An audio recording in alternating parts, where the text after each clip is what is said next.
lot of times you'll want to put it on a really porous tile that will absorb the grout particles and make it really difficult to clean up. So this polished marble, when the polishing process opens up the pores of the marble, and therefore grout can get in it and be difficult to get clean, especially a contrasting grout color. So what we're going to do is we're going to use the Aqua Mix Grout Release and put that on there to get ready to grout. Once we get that cleaned up, installed, let it cure for 30 minutes or so, then we'll begin grouting. Since I had two samples, I decided to put Grout Release on one and not the other. This grout cleaned up really well on both.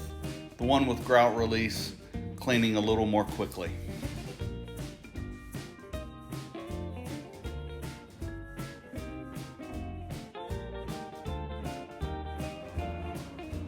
Okay, now we got our two samples here. One, if you'll remember, we had the Grout Release on.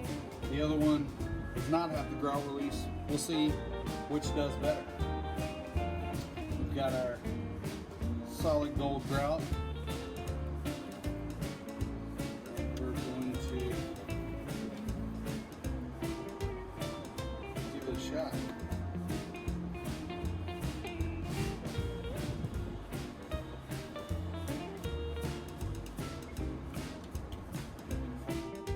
I'd never used or mixed up this grout or type of grout before.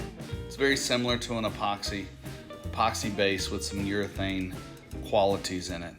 It actually spread and mixed relatively well and cleaned up well.